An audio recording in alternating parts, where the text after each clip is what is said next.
usted hacer su conversación acerca de mi querido nuevo país Inglaterra menos interesante, para que yo no olvide cómo vuela el tiempo entre nosotros. Y dicho esto, haciendo una reverencia muy cortés, se alejó rápidamente. Yo entré en mi cuarto y abrí las cortinas, pero había poco que observar. Mi ventana daba al patio central, y todo lo que pude ver fue el caluroso gris del cielo despejado. Así es que volví a cerrar las ventanas, y he escrito lo relativo a este día. 8 de mayo. Cuando comencé a escribir este libro temí que me estuviese explayando demasiado. Pero ahora me complace haber entrado en detalle desde un principio, pues hay algo tan extraño acerca de este lugar y de todas las cosas que suceden, que no puedo sino sentirme inquieto. Desearía estar lejos de aquí, o jamás haber venido. Puede ser que esta extraña existencia de noche me esté afectando, pero como desearía que eso fuese todo. Si hubiese alguien con quien pudiera hablar creo que lo soportaría, pero no hay nadie. Solo tengo al conde para hablar, y él. Temo ser la única alma viviente del lugar. Permítaseme ser prosaico tanto como los hechos lo sean. Me ayudará esto mucho a soportar la situación. Y la imaginación no debe corromperse conmigo. Si lo hace, estoy perdido. Digamos de una vez por todas en qué situación me encuentro, o parezco encontrarme. Dormí solo unas cuantas horas al ir a la cama, y sintiendo que no podía dormir más, me levanté. Colgué mi espejo de afeitar en la ventana y apenas estaba comenzando a afeitarme. De pronto, sentí una mano sobre mi hombro, y escuché la voz del conde diciéndome: «Buenos días». Me sobresaltó, pues me maravilló que no lo hubiera visto, ya que la imagen del espejo cubría la totalidad del cuarto detrás de mí. Debido al sobresalto me corté ligeramente, pero de momento no lo noté. Habiendo contestado al saludo del conde, me volví al espejo para ver cómo me había equivocado. Esta vez no podía haber ningún error, pues el hombre estaba cerca de mí y yo podía verlo por sobre mi hombro, pero no había ninguna imagen de él en el espejo. Todo el cuarto detrás de mí estaba reflejado, pero no había en él señal de ningún hombre, a excepción de mí mismo. Esto era sorprendente, y, sumado a la gran cantidad de cosas raras que ya habían sucedido, comenzó a incrementar ese vago sentimiento de inquietud que siempre tengo cuando el conde está cerca.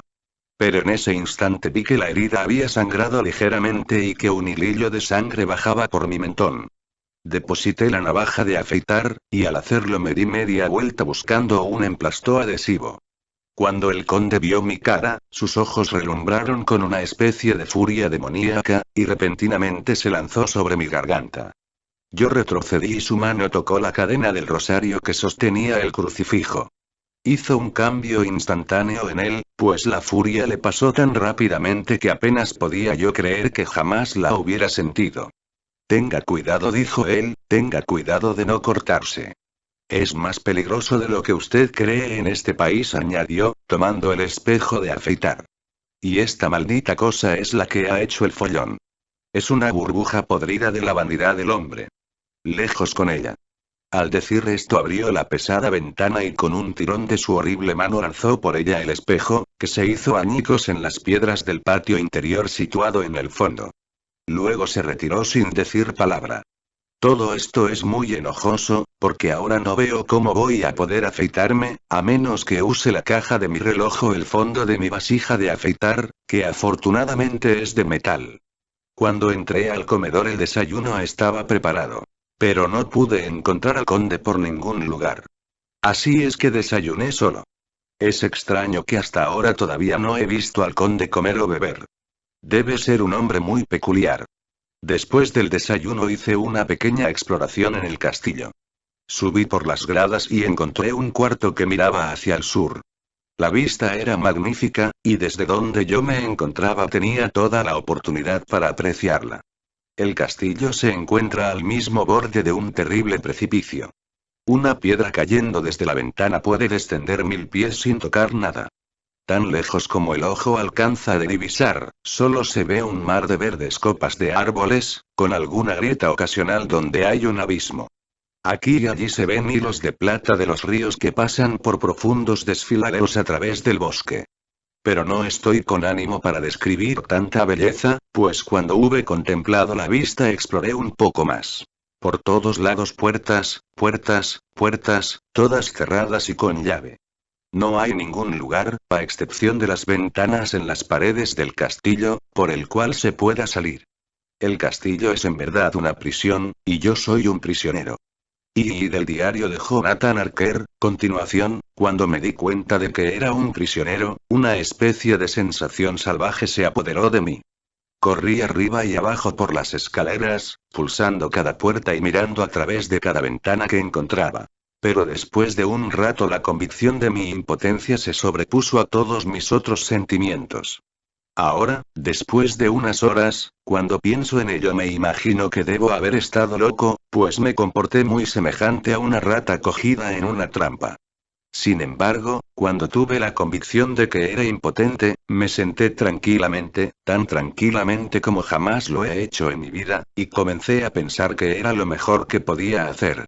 De una cosa sí estoy seguro. Que no tiene sentido dar a conocer mis ideas al conde.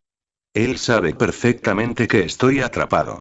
Y como él mismo es quien lo ha hecho, e indudablemente tiene sus motivos para ello, si le confieso completamente mi situación solo tratará de engañarme.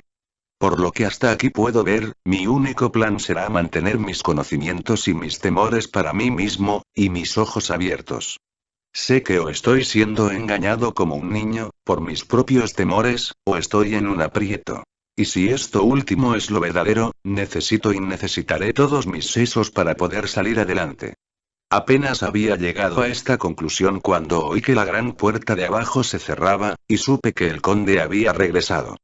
No llegó de inmediato a la biblioteca, por lo que yo cautelosamente regresé a mi cuarto, y lo encontré arreglándome la cama. Esto era raro, pero solo confirmó lo que yo ya había estado sospechando durante bastante tiempo. En la casa no había sirvientes. Cuando después lo vi a través de la hendidura de los goznes de la puerta arreglando la mesa en el comedor, ya no tuve ninguna duda. Pues si él se encargaba de hacer todos aquellos oficios minúsculos, seguramente era la prueba de que no había nadie más en el castillo, y el mismo conde debió haber sido el cochero que me trajo en la calesa hasta aquí. Esto es un pensamiento terrible. Pues si es así, significa que puede controlar a los lobos, tal como lo hizo, por el solo hecho de levantar la mano en silencio. ¿Por qué habrá sido que toda la gente en Bistritz y en el coche sentían tanto temor por mí? ¿Qué significado le daban al crucifijo, al ajo, a la rosa salvaje, al fresno de montaña? Bendita sea aquella buena mujer que me colgó el crucifijo alrededor del cuello. Me da consuelo y fuerza cada vez que lo toco. Es divertido que una cosa a la cual me enseñaron que debía ver con desagrado y como algo idolátrico pueda ser de ayuda en tiempo de soledad y problemas. ¿Es que hay algo en la esencia misma de la cosa, o es que es un medio, una ayuda tangible que evoca el recuerdo de simpatías y consuelos? Puede ser que alguna vez deba examinar este asunto y tratar de decirme acerca de él. Mientras tanto debo averiguar todo lo que pueda sobre el conde Drácula, pues eso me puede ayudar a comprender. Esta noche lo haré que hable sobre él mismo, volteando la conversación en esa dirección. Sin embargo, debo ser muy cuidadoso para no despertar sus sospechas. Medianoche. He tenido una larga conversación con el conde. Le hice unas cuantas preguntas acerca de la historia de Transilvania, y él respondió al tema en forma maravillosa. Al hablar de cosas y personas, y especialmente de batallas, habló como si hubiese estado presente en todas ellas. Esto me lo explicó posteriormente diciendo que para un boyar el orgullo de su casa y su nombre es su propio orgullo, que la gloria de ellos es su propia gloria, que el destino de ellos es su propio destino. Siempre que habló de su casa se refería a ella diciendo nosotros, y casi todo el tiempo habló en plural, tal como hablan los reyes. Me gustaría poder escribir aquí exactamente todo lo que él dijo, pues para mí resulta extremadamente fascinante. Parecía estar ahí toda la historia del país. A medida que hablaba se fue excitando, y se paseó por el cuarto tirando de sus grandes bigotes blancos y sujetando todo lo que tenía en sus manos como si fuese a estrujarlo a pura fuerza. Dijo una cosa que trataré de describir lo más exactamente posible que pueda. Pues a su manera, en ella está narrada toda la historia de su raza. Nosotros los Estekelios tenemos derecho a estar orgullosos, pues por nuestras venas circula la sangre de muchas razas bravías que pelearon como pelean los leones por su señorío. Aquí, en el torbellino de las razas europeas, la tribu Ugric trajo desde Islandia el espíritu de lucha que Thor y Odin les habían dado, y cuyos berserkers demostraron tan clara e intensamente en las costas de Europa, ¿qué digo?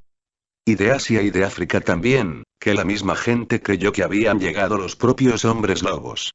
Aquí también, cuando llegaron, encontraron a los hunos, cuya furia guerrera había barrido la tierra como una llama viviente, de tal manera que la gente moribunda creía que en sus venas corría la sangre de aquellas brujas antiguas, quienes expulsadas de Seitia se acoplaron con los diablos en el desierto. Tontos, tontos. ¿Qué diablo o qué bruja ha sido alguna vez tan grande como Atila, cuya sangre está en estas venas? Dijo, levantando sus brazos. Puede ser extraño que nosotros seamos una raza conquistadora. Que seamos orgullosos. Que cuando los magiares, los lombardos, los ávares, los búlgaros o los turcos se lanzaron por miles sobre nuestras fronteras nosotros los hayamos rechazado.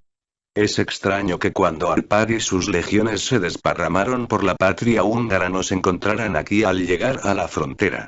Que el Onfoglala se completara aquí. Y cuando la inundación húngara se desplazó hacia el este, los estekelios fueron proclamados parientes por los misteriosos magiares, y fue a nosotros durante siglos que se nos confió la guardia de la frontera de Turquía. Hay más que eso todavía, el interminable deber de la guardia de la frontera, pues como dicen los turcos el agua duerme, y el enemigo vela. ¿Quién más feliz que nosotros entre las 4 naciones recibió la espada ensangrentada, o corrió más rápidamente al lado del rey cuando éste lanzaba su grito de guerra? Cuando fue redimida la gran vergüenza de la nación, la vergüenza de Kasova, cuando las banderas de los valacos y de los magiares cayeron abatidas bajo la creciente. ¿Quién fue sino uno de mi propia raza que bajo el nombre de Voivode cruzó el Danubio y batió a los turcos en su propia tierra? Este era indudablemente un Drácula. ¿Quién fue aquel que a su propio hermano indigno, cuando hubo caído, vendió su gente a los turcos y trajo sobre ellos la vergüenza de la esclavitud? No fue, pues, este Drácula, quien inspiró a aquel otro de su raza que en edades posteriores llevó una y otra vez a sus fuerzas sobre el gran río y dentro de Turquía. Que, cuando era derrotado regresaba una y otra vez, aunque tuviera que ir solo al sangriento campo donde sus tropas estaban siendo mortalmente destrozadas, porque sabía que solo él podía garantizar el triunfo. Dicen que él solo pensaba en él mismo. ¿Ah? ¿De qué sirven los campesinos sin un jefe? ¿En qué termina una guerra que no tiene un cerebro y un corazón que la dirija? Más todavía, cuando, después de la batalla de Moax, nos sacudimos el yugo húngaro, nosotros los de sangre Drácula estábamos entre sus dirigentes, pues nuestro espíritu no podía soportar que no fuésemos libres. Ah, joven amigo, los estekelios, y los Drácula como la sangre de su corazón, su cerebro y sus espadas, pueden enorgullecerse de una tradición que los retoños de los hongos como los Habsburgo y los romanos nunca pueden alcanzar. Los días de guerra ya terminaron. La sangre es una cosa demasiado preciosa en estos días de paz deshonorable. Y las glorias de las grandes razas son como un cuento que se narra. Para aquel tiempo ya se estaba acercando la mañana, y nos fuimos a acostar. Rec. Este diario parece tan horrible como el comienzo de las noches árabes, pues todo tiene que suspenderse al cantar el gallo o como el fantasma del padre de Hamlet. 12 de mayo. Permítaseme comenzar con hechos, con meros y escuetos hechos, verificados con libros y números, y de los cuales no puede haber duda alguna. No debo confundirlos con experiencias que tendrán que descansar en mi propia observación, o en mi memoria de ellas. Anoche, cuando el conde llegó de su cuarto, comenzó por hacerme preguntas de asuntos legales y en la manera en que se tramitaban cierta clase de negocios. Había pasado el día fatigadamente sobre libros y, simplemente para mantener mi mente ocupada, comencé a reflexionar sobre algunas cosas que había estado examinando en la posada de Lincoln. Hay un cierto método en las pesquisas del conde, de tal manera que trataré de ponerlas en su orden de sucesión. El conocimiento puede de alguna forma y alguna vez serme útil. Primero me preguntó si un hombre en Inglaterra puede tener 2 procuradores o más. Le dije que si deseaba podía tener una docena, pero que no sería oportuno tener más de un procurador empleado en una transacción, debido a que solo podía actuar uno cada vez, y que estarlos cambiando sería seguro actuar en contra de su interés. Pareció que entendió bien lo que le quería decir y continuó preguntándome si habría una dificultad práctica al tener un hombre atendiendo, digamos, las finanzas, y a otro preocupándose por los embarques, en caso de que se necesitara ayuda local en un lugar lejano de la casa del procurador financiero. Yo le pedí que me explicara más completamente, de tal manera que no hubiera oportunidad de que yo pudiera darle un juicio erróneo. Entonces dijo: pondré un ejemplo. Su amigo y mío, el señor Peter Hawkins, desde la sombra de su bella catedral en Exeter, que queda bastante retirada de Londres, compra para mí a través de sus buenos oficios una propiedad en Londres. Muy bien. Ahora déjeme decirle francamente, a menos que usted piense que es muy extraño que yo haya solicitado los servicios de alguien tan lejos de Londres, en lugar de otra persona residente ahí, que mi único motivo fue que ningún interés local fuese servido excepto mis propios deseos. Y como alguien residiendo en Londres pudiera tener, tal vez, algún propósito para sí o para amigos a quienes sirve, busqué a mi agente en la campiña, cuyos trabajos solo serían para mi interés. Ahora, supongamos, yo, que tengo muchos asuntos pendientes, deseo embarcar algunas cosas, digamos, a Newcastle, o Durham, o Harwich, o Dover, ¿no podría ser que fuese más fácil hacerlo consignándolas a uno de estos puertos? Yo le respondí que era seguro que sería más fácil, pero que nosotros los procuradores teníamos un sistema de agencias de unos a otros, de tal manera que el trabajo local podía hacerse localmente bajo instrucción de cualquier procurador, por lo que el cliente, poniéndose simplemente en las manos de un hombre, podía ver que sus deseos se cumplieran sin tomarse más molestias.